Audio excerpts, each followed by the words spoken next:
All India मजलिस इत्तेहादुल मुस्लिमीन के शोषित वंचित सवान सम्मेलन में बोलते हुए सांसद असद उद्दीन ओवैसी ने कहा कि मुसलमानों को सभी पार्टियों ने ठगा है। किसी ने भी मुसलमान की भलाई और तरक्की के लिए कोई काम नहीं किया है, चाहे भाजपा हो, कांग्रेस हो और समाजवादी पार्टी। सभी ने मुसलमानों से सिर्फ वोट हासिल किया है और उनके विकास और उन्नति के लिए कोई काम नहीं किया। भाजपा ने धर्म की राजनीति कर हिंदुस्तान को कमजोर करने का काम किया है। आपस में नफरत फैलाकर मजहब के नाम पर जनता को बेवकूफ बनाकर वोट हासिल कर रही है। उन्होंने मुसलमानों में एकजुट होकर सेकुलर पार्टी को वोट देने की अपील की।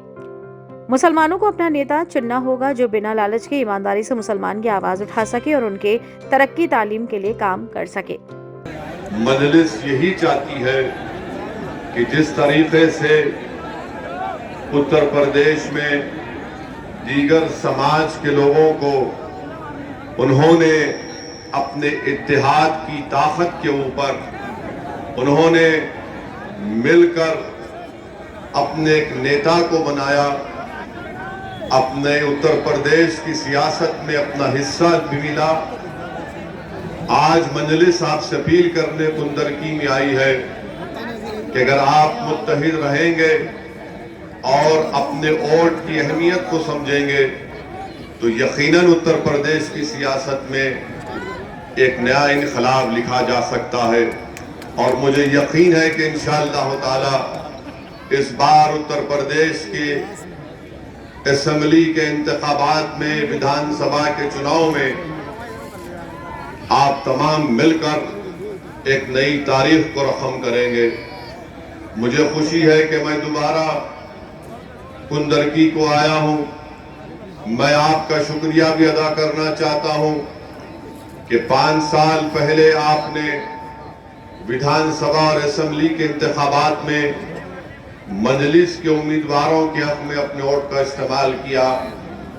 उस वक्त हमको कामयाबी नहीं मिली, मगर मेरा ये अखलाकी फरीजा है कि मैं आप तमाम का शुक्रिया अदा करूं कि आपने ऐसे वक्त में मजलिस का साथ दिया जब मजलिस आज की तरह इतनी तंजीमी तौर पर, जब हमारा संगठन उस वक्त इतना मजबूत है, उन तमाम चीजों को आईन और संविधान में तो डाल दिया, मगर उन्होंने ये भी हमसे कहा कि देखो हमने इसको किस किताब की शक्ल में हमने संविधान बना दिया, मगर अगर इस संविधान को, इस भारत के आईन को अगर तुमको इसको जिंदा रखना है, अगर इसको जिंदा रखना है, अगर इसको महज एक किताब अगर बनाकर नहीं रखना है, इसको अगर जिंदा रखना है तो हमने जो संविधान में जो बातें कही हैं कि एक भारत का जो भी नागरिक होगा उसकी इज्जत, उसकी डिग्निटी,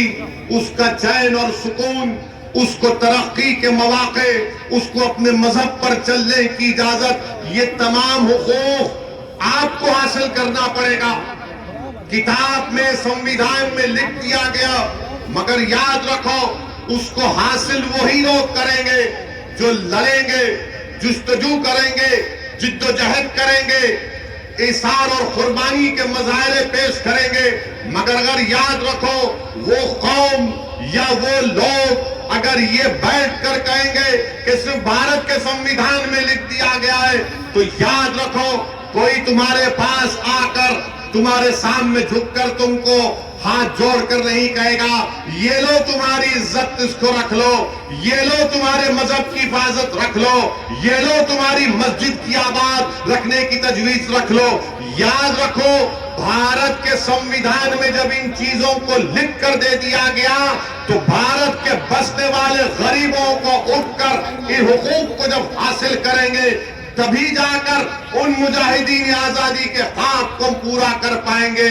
मैं सलाम करता हूं बाबा साहिब अम्बेडकर को, मगर अम्बेडकर ने क्या कहा, मैंने वोट डालने का हक तो तुमको दे दिया, मगर अम्बेडकर ने यह भी कहा कि मेरा ख्वाब यह है कि तुम वोट को इस्तेमाल करो मगर अपनी क़यादत को बनाओ, अपने मजलूम कौमों को मुत्तहिद करो, इंसाफ की लड़ाई लड़ो। ये काम मजलिस इत्तेहादुल मुस्लिमीन कर रही है।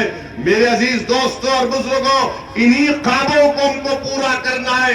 मैं ये चाहता हूं कि मैं भारत का एक शहरी हूं, मैं मुसलमान हूं, मेरा मकसद एक ही है कि मुझे डिग्निटी मिले, मुझे इज्जत मिले। मुझे कोई खौफ ना हो अपनी जान का, मुझे कोई खौफ ना हो हमारी बेटियों का, मुझे कोई खौफ ना हो कि कल मेरे बेटे को किसी झूठे मुकदमे में डालकर जेल भिजा दिया जाए। मुझे ये उम्मीद हो कि मेरे बच्चों के लिए स्कूल मिलेगा।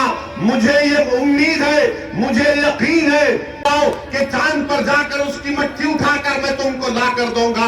मैं तुमसे ये भी नहीं कह रहा हूं कि समंदर की तह में जाकर मैं मोती तुम्हारे लिए चुन कर लाऊंगा। मैं तुमसे यही कह रहा हूं कि अगर तुम मेरी बात को समझ जाओगे तो भारत में हमको इज्जत भी मिलेगी, हमारा मुकाम भी मिलेगा। जनसभा में प्रदेश अध्यक्ष हाजी शौकत अली, प्रदेश प्रभारी माजिद हुसैन अंसारी, वारिश पठान, पवन राव अंबेडकर, सरदार DS बिंद्रा, एहतेशाम मंसूरी, हाफिज वारिस पाशा, सादिद सैफी, महानगर अध्यक्ष वकीर रशीद, अशरफ अब्बासी, आलमगीर, वारिस पठान, जकी रायनी, डॉक्टर छुट्टन खान समेत हजारों की संख्या में लोग मौजूद रहे।